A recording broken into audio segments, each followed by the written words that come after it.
അഗ്നിപരീക്ഷ എന്ന ഷോയിൽ നിന്ന് 4 പേർ ഇന്ന് എലിമിനേറ്റ് ആവുന്നുണ്ട്. ജഡ്ജസ് ആണ് ഡേഞ്ചർ സോണിലേക്കുള്ള ആളുകളെ തിരഞ്ഞെടുക്കുന്നത്. ഡേഞ്ചർ സോണിൽ നിന്നുമാണ് 4 പേർ ഔട്ട് ആയത്.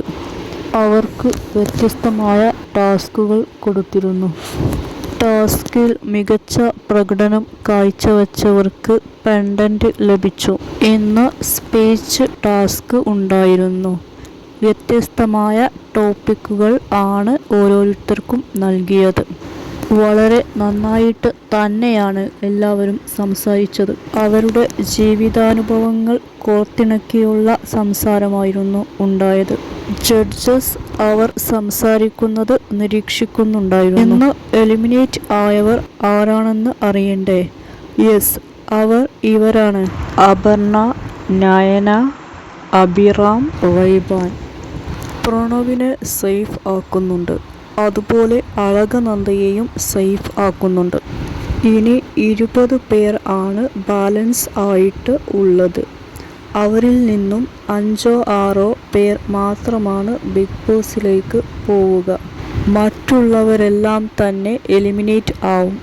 അവരുടെ പേഴ്സണാലിറ്റി നോക്കിയിട്ടാണ് എലിമിനേറ്റ് ചെയ്യുന്നത് എന്ന് ജഡ്ജസ് പറഞ്ഞിരുന്നു.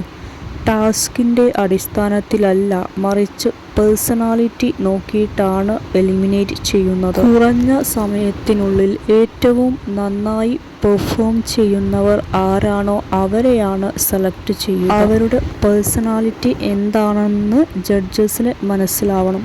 ഒരു ബിഗ് ബോസ് മെറ്റീരിയൽ ആണെന്ന് ജഡ്ജസിന് തോന്നുകയാണെങ്കിൽ തീർച്ചയായിട്ടും അവരെ അവിടെ നിലനിർത്തും. അതുപോലെ ബിഗ് ബോസ് മെറ്റീരിയൽ ആണെന്ന് തോന്നാത്തത് കൊണ്ടാണ് അവരിൽ ചിലരെയൊക്കെ എലിമിനേറ്റ് ചെയ്യുന്നത്. അണിയറ പ്രവർത്തകരും ജഡ്ജസും ഒരുമിച്ചാണ് ഈയൊരു തീരുമാനങ്ങളൊക്കെ എടുക്കുന്നത്. ആരെ എലിമിനേറ്റ് ചെയ്യണം എന്നുള്ള കാര്യങ്ങളെല്ലാം തന്നെ. അഗ്നിപരീക്ഷ എന്ന ഷോ ആളുകൾ കാണുന്നത് നിർത്തി, കാണാൻ താല്പര്യമില്ല എന്ന തരത്തിലുള്ള കമൻറ്റുകൾ ഇടുന്നുണ്ട്. കാരണം അവർക്ക് ഒരു ഇൻട്രസ്റ്റ് തോന്നുന്നില്ല എന്ന്. കണ്ടസ്റ്റൻസിന് നൽകുന്ന ടാസ്കുകളൊന്നും തന്നെ പ്രേക്ഷകർക്ക് ഇഷ്ടമാവുന്നില്ല എന്ന തരത്തിലാണ് കമൻറ്റുകൾ വരുന്നത്. പ്രേക്ഷകർ പ്രതീക്ഷിച്ചതുപോലെയുള്ള ടാസ്കുകളൊന്നും തന്നെ അവർക്ക് കൊടുക്കുന്നില്ല. ഇത് ബിഗ് ബോസിന് മുമ്പുള്ള ഷോയാണ്. ബിഗ് ബോസിലേക്ക് കോമണേഴ്സിന് തിരഞ്ഞെടുക്കുന്ന ഷോ ആണ്. അതുകൊണ്ടു തന്നെയായിരിക്കും സിമ്പിൾ ടാസ്കുകൾ കൊടുക്കുന്നത്. പക്ഷേ ടാസ്കിൻ്റെ അടിസ്ഥാനത്തിലല്ല എലിമിനേറ്റ് ചെയ്യുന്നത്. അവരുടെ ഓവറോൾ പേഴ്സണാലിറ്റി നോക്കിയിട്ടാണ് എലിമിനേറ്റ് ചെയ്യുന്നത്. 40 പേരിൽ നിന്നും 20 പേരായി ചുരുങ്ങിക്കഴിഞ്ഞു.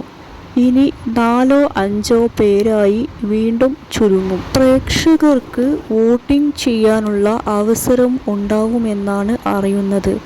പ്രേക്ഷകരുടെ വോട്ടിങ്ങിന് അടിസ്ഥാനമാക്കിയാണ് ആളുകളെ കോമണേഴ്സ് ആയിട്ട് ബിഗ് ബോസിലേക്ക് തിരഞ്ഞെടുക്കുക. ഈ ഒരു ഷോ 1 മണിക്കൂർ മാത്രം ഉള്ള ഷോയാണ്. അതുകൊണ്ട് തന്നെ ഈ ഒരു സമയത്തിനുള്ളിൽ പ്രേക്ഷകർക്ക് ഓരോ കണ്ടസ്റ്റൻറ്റിനെയും വ്യക്തമായി മനസ്സിലാക്കാൻ കഴിയില്ല. അവരുടെ ക്യാരക്ടർ എന്താണെന്ന് മനസ്സിലാക്കാൻ കഴിയില്ല.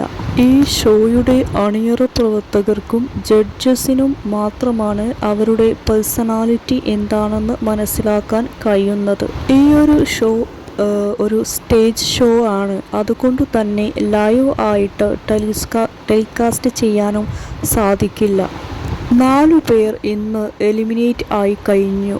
ഇനി അവശേഷിക്കുന്നത് 20 പേർ മാത്രം.